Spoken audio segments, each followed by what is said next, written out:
Ketemu lagi di Lewi Kids Online Service bersama aku, Vio. Apa kabar teman-teman semua? Pastinya sehat selalu ya. Nah, sebelum kita memulai ibadah, pastinya teman-teman di rumah udah pada mandi dan yang berpakaian rapi ya. Nah, jangan lupa kalau sedang beribadah, kita tidak boleh sambil makan, tidak boleh sambil tidur-tiduran, dan tidak boleh sambil main HP loh. Kita fokus dengan ibadah. Nah, teman-teman, sebelum kita memulai ibadah, kita sama-sama berdoa dulu ya. Teman-teman, yuk kita lipat tangan, tutup mata, kita mau berdoa.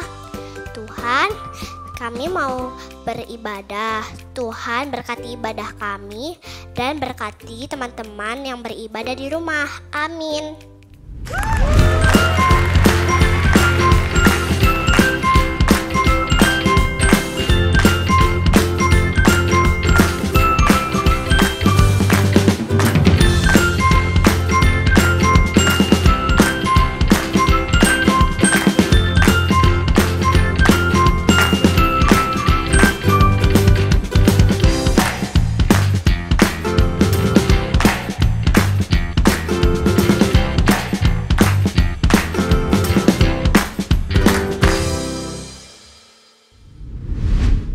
Shalom adik-adik, ketemu lagi nih sama Kak Yemima dan Kak Sela. Yeay, kakak mau tanya dulu kabarnya adik-adik. Coba siap-siap jongkok dulu semuanya.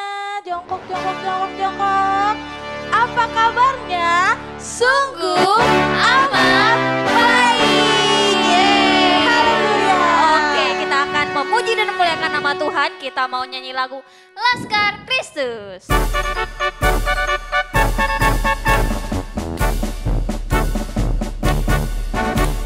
Saya bukan pasukan berjalan, pasukan berkuda, pasukan menembak. Saya tidak menembaki musuh, tapi saya Laskar Kristus. Saya bukan pasukan berjalan, pasukan berkuda, pasukan menembak. Saya tidak menembaki musuh, tapi saya Laskar Kristus. Saya Laskar Kristus, siap gerak, yes. Saya Laskar Kristus, siap gerak, yes. Saya tidak menembaki musuh, tapi saya Laskar Kristus. Kita ulang dari awal ya.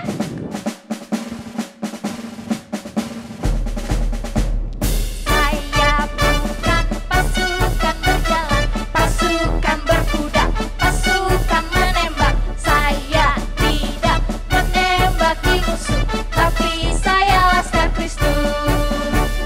Saya Laskar Kristus, siap gerak, yes. Saya Laskar Kristus, siap gerak, yes. Saya tidak menembaki musuh, tapi saya Laskar Kristus. Saya Laskar Kristus.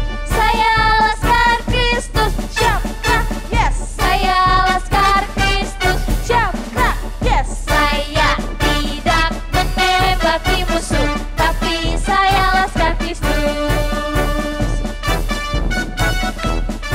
Oke, kita next lagunya ya. Kita mau nyanyi lagu Bangkit.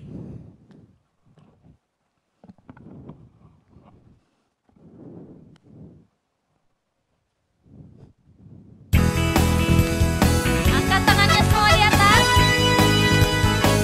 Tepuk tangan sama-sama. Yang semangat ya. Bangkit, serukan nama Yesus. Maju. Maju.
sudah selesai memuji Tuhan, saatnya kita masuk dalam penyembahan. Yuk adik-adik boleh duduk, ambil sikap terbaiknya. Kita mau sama-sama sembah Tuhan hari ini ya. Kita mau angkat pujian, kemenangan terjadi di sini. Nyanyikan dengan sungguh-sungguh dari hati adik-adik yang paling dalam.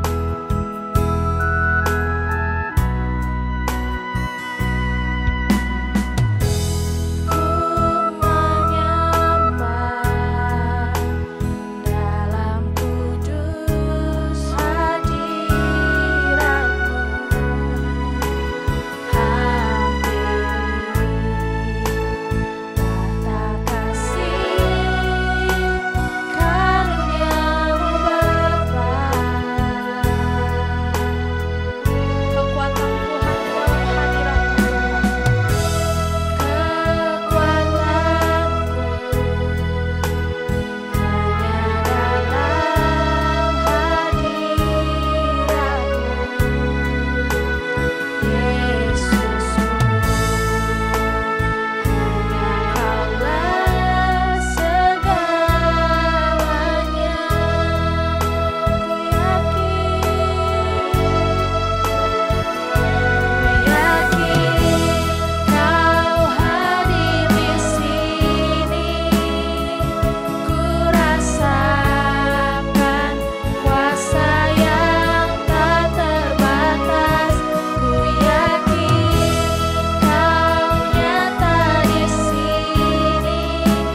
buat hari ini kami sudah memuji dan menyembah Tuhan. Saat ini kami mau masuk dalam firman Tuhan. Biar Roh Kudus yang pimpin kami, Tuhan Yesus yang berikan kami pengertian ya, sehingga kami boleh mengerti apa yang kakak kami sampaikan. Kami juga boleh jadi pelaku firman Tuhan. Dalam nama Tuhan Yesus kami siap duduk manis, pasang telinga dan hati kami untuk mendengarkan firman Tuhan. Dalam nama Yesus, haleluya, amin.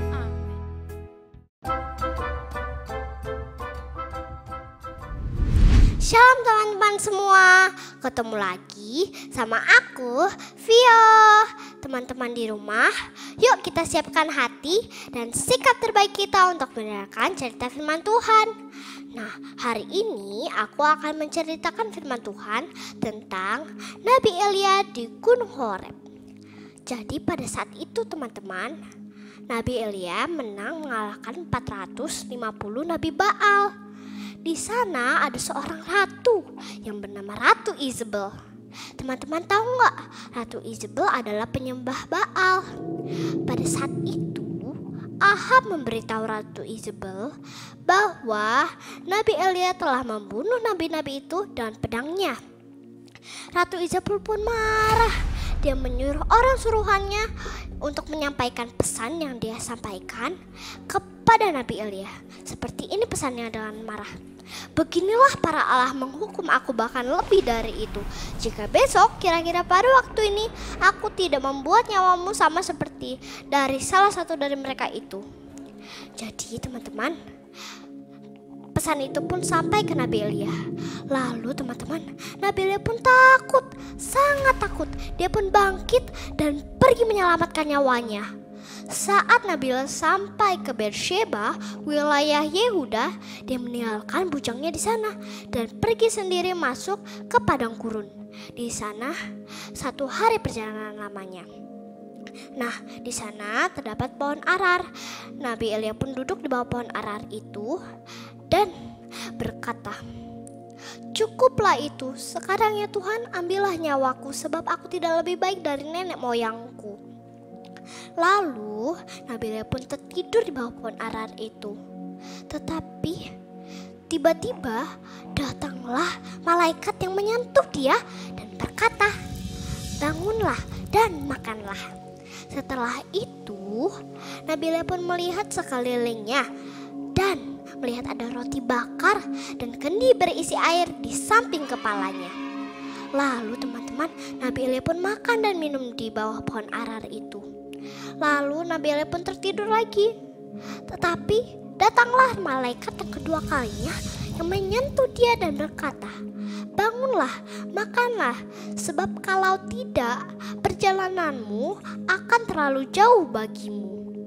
Lalu teman-teman, Nabi Elia pun bangun dan makan minum lagi. Berkat makan dan minuman itu, Nabi Elia dapat berjalan 40 hari 40 malam lamanya. Sampai Nabi Elia sampai ke gunung Allah, yaitu Gunung Horeb. Di sana terdapat gua. Nabi Elia pun masuk ke dalam gua itu dan bermalam di sana. Tiba-tiba teman-teman, datanglah suara Tuhan yang berkata kepada Nabi Elia, "Apa kerjamu di sini wahai Elia?"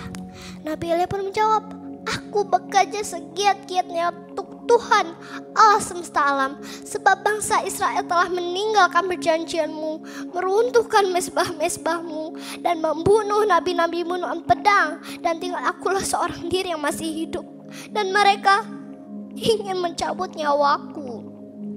Lalu Tuhan pun berkata, berdirilah di atas gunung itu di hadapan Tuhan." Lalu teman-teman, Nabi Elia pun berdiri di atas gunung itu. Dan tiba-tiba datanglah badai yang sangat besar dan kuat yang membelah gunung-gunung dan yang meruntuhkan bukit-bukit batu yang mendahului Tuhan. Tetapi masih tidak ada Tuhan di dalam badai itu. Setelah badai itu teman-teman, datanglah gempa yang sangat kuat. Tetapi tidak ada Tuhan di dalam gempa itu. Setelah gempa itu, datanglah api yang sangat panas, api yang membara. Tetapi masih tidak ada Tuhan di dalam api itu. Nah, Setelah api itu, datanglah angin sepoi-sepoi basah. Nabi Elia mendengar suara itu dan menyelubungi mukanya dengan jubahnya. Setelah itu, Nabi Elia pun pergi dan berdiri di depan pintu gua. Tuhan pun berkata ke Nabi Elia, "Apa kerjamu di sini, wahai Elia?"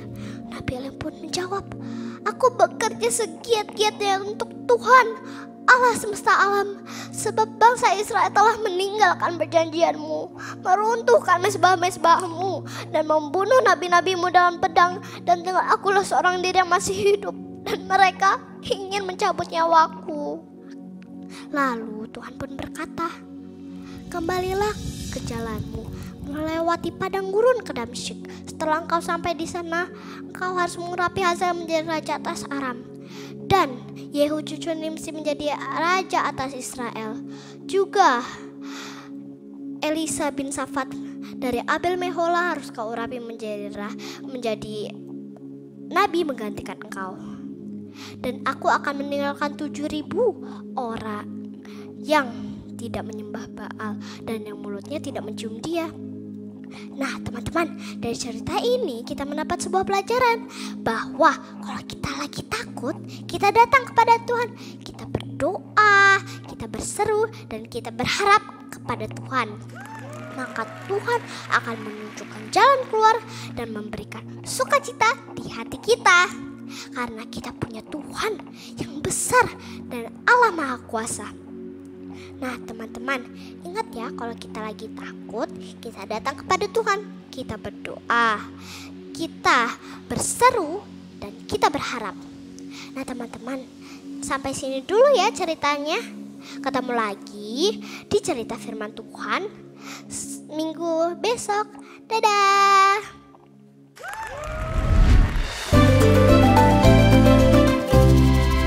Halo adik-adik, hari ini aktivitasnya bersama Karya ya. Hari ini Karya mau mengajak kalian semua membuat buku seperti ini. Bagaimana ya caranya? Yuk, pertama-tama kita siapkan dulu ya bahan-bahannya. Bahan-bahan yang kita perlukan diantaranya 1 buah kertas yang agak tebal, beberapa kertas kosong, gunting, staples, double tape, selotip, dan hiasan. Hiasannya apa saja yang adik-adik punya di rumah ya. Pertama-tama, ambil kertas yang tebal, lalu kita lipat menjadi 2 bagian sama besar ya adik-adik. Seperti ini. Nih. Setelah itu, adik-adik ambil kertas kosongnya, sama juga adik-adik, kita lipat menjadi 2 bagian sama besar.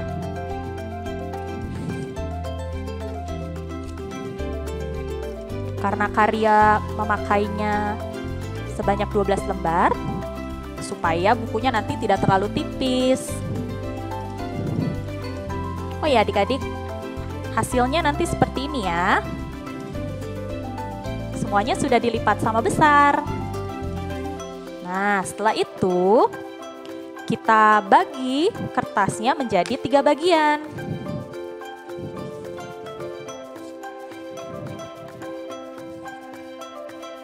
Setelah kalian membaginya menjadi 3 bagian, kalian jadikan satu dan jangan lupa kertas yang tebal ini kalian bagi menjadi 2 bagian ya. Nah, seperti ini. Nah, cara membuat bukunya adalah kalian taruh kertas yang tebal di bagian belakang, kertas yang putih. Lalu kalian staples bagian bawah dan bagian atasnya. Jadi 1 bagian. Lalu di bagian yang kedua ya. Setelah menjadi 3 bagian, kita satukan dengan menggunakan double tape.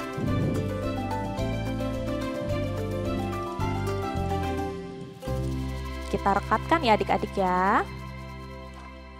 Lalu kita tekan.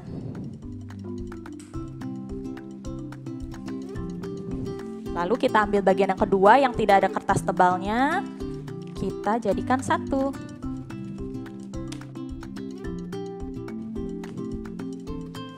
Buku kita sudah hampir jadi loh adik-adik. Sekarang kita tinggal menghias bagian depannya. Adik-adik bisa menggunakan hiasan apa saja, tapi kalau Karya mau pakai origami yang ada motifnya. Kita tempel di bagian depan. Lalu kita tempel di bagian tengahnya. Seperti ini adik-adik. Oh iya, sepertinya lebih bagus kalau kita kasih untuk tempat nama adik-adik ya. Kita pakai origami yang polos saja adik-adik. Bentuknya boleh terserah kalian. Sekreatif mungkin ya.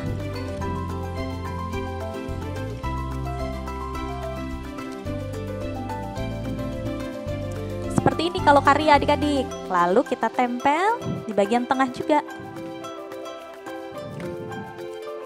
Kita beri lem.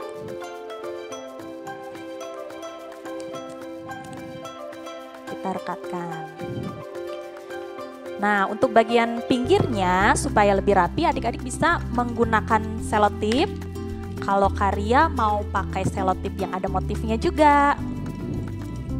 Seperti ini, supaya lebih bagus. Adik-adik kalau pakai gunting minta bantuan mama papa ya, untuk adik-adik yang masih kecil.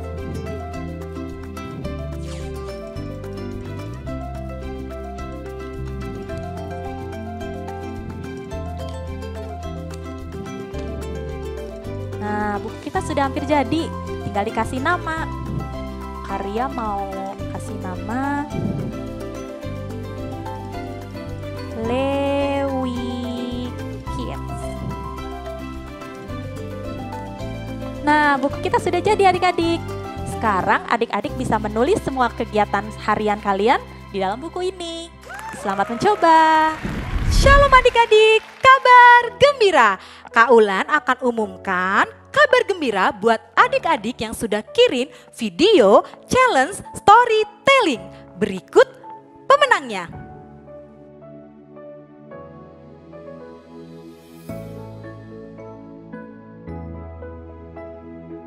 Selamat ya buat adik-adik yang jadi pemenangnya. Hadiah akan dikirim ke rumah adik-adik.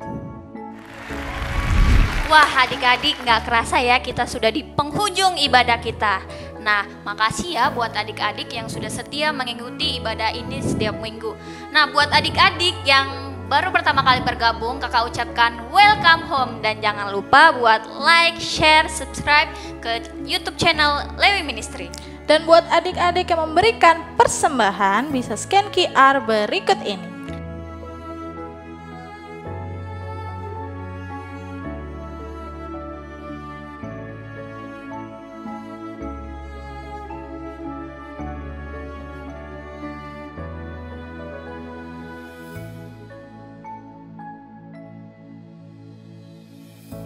Oke, kita mau tutup dengan doa, lipat tangannya, kita bersatu dalam doa.